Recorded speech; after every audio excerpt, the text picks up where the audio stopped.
2, 1.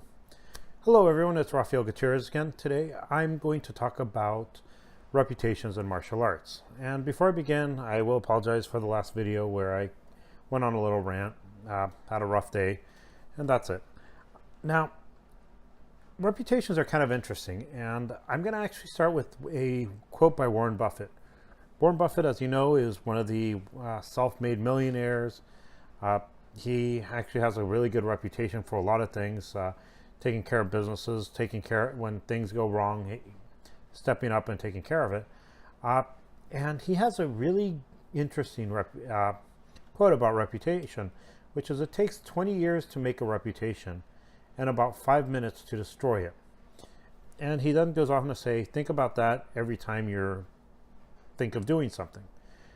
And so that is actually one of the things that is important, is a lot of times we act or react without thinking, what is this going to do to our reputation? Now, reputation is interesting because you have two different types of reputations. You have reputations that are earned. What I mean is you have someone who actually works hard, is a revolutionary in some way or another, and they pretty much have a reputation because of everything they've done. Now you have other people who have reputations from other things. I've actually met some people who their reputation is based on getting someone to do PR for them and public relations, and they develop a reputation by paying someone to say good things about them. Now, it does work. I mean, it's actually kind of funny if you think of if anyone ever seen the 1980s movie To Be or Not to Be with Mel Brooks, you might remember how the main character in it claims to be world famous in Poland. And the idea is he's actually convinced a group of people that he's world famous in his town. And anyone who leaves the town or city ends up realizing that, no, he's not world famous. He's just managed to convince an entire town that he's world famous. And so that people keep on coming to his shows because, well, he's world famous. Everyone knows that in the area of the world he's in. And there are people who actually can pull out complete careers based on this.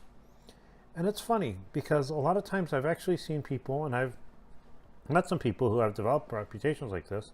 I've also met a lot of great people who have made reputations by actually being able to show that they can do the stuff they can do.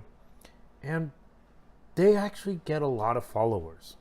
I actually saw one gentleman who made a couple videos, and when I saw the videos, I didn't see anything that was unique or impressive. It was mostly the same thing that you've seen a million times.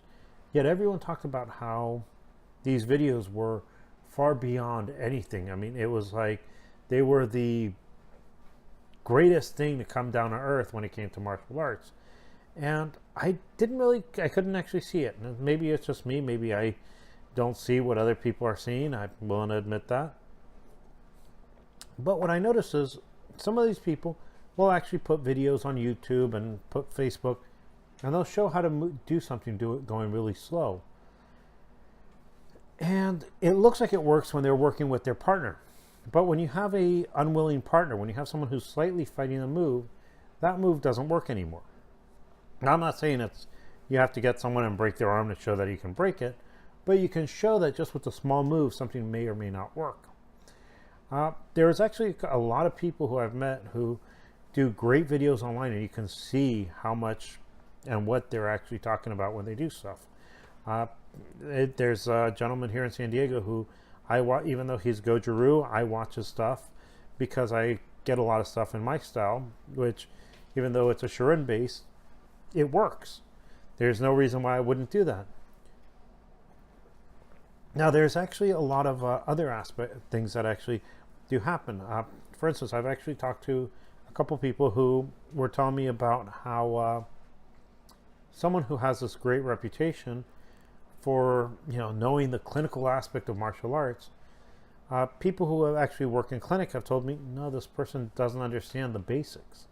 And there is actually something that is interesting, is there are some people who can claim that certain things work, but without the evidence behind it, it really is hard to be able to say.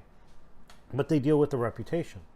Now, I don't know how this actually happened, but I get the feeling that some of these reputations actually develop the same way that people have these, um, people will tell you, some martial artists, how their kid is training under this great 10th degree black belt who goes to Asia every year to compete in special tournaments that, only a couple people in the world are invited to.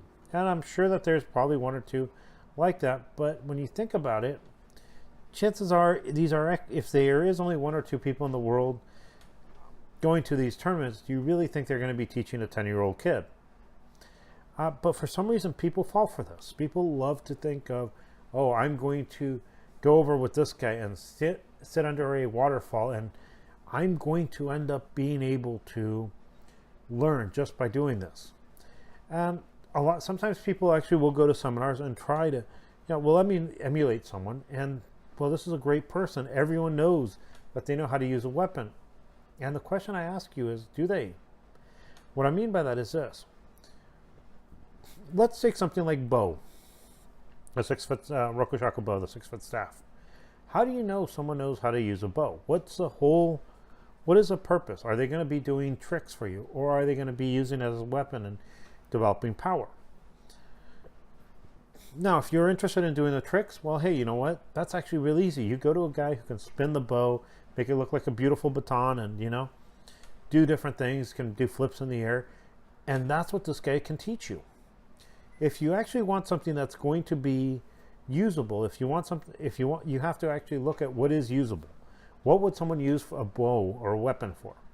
And the answer for that is usually developing power. So are these people showing that they actually are using a weapon to amplify what's called impulse? Or are they just swinging a big stick around?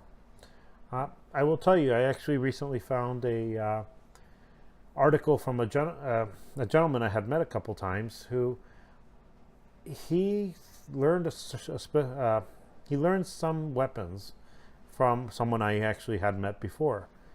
And the guy who told me that, he doesn't really know how to use these weapons, but the guy who taught him actually told me he doesn't know how to use these weapons, but that gentleman is now actually going out in different parts of the world claiming to teach the best version of these types of weapons. Now, I'm not going to say that, this person doesn't know. What I am going to say is the person who taught him pretty much told me, no, they don't really know that weapon. And that's as far as I can actually say. Now, the person has developed a reputation, and so people are paying this person a lot of money. And I wonder if some of these people are actually seeing what they're being taught and wondering, is this really what I wanted to learn? Or if they just take the Kool-Aid and say, hey, you know what? I paid my money. I may as well put this on my Facebook page and say, hey, I'm now a student of so-and-so. Well, like I said, reputations are something kind of interesting. A lot of times reputations can be well earned. Sometimes they are actually obtained by the PR type by advertising. People, and the interesting thing about that is once you have a reputation, a lot of times people will follow a person because of the reputation. And what's funny is most people will not really think for themselves. They'll go for the reputation, and if anyone goes against that reputation, well, everyone knows that they're good. Well, I hope this makes sense, and I guess I'll wish you a good night.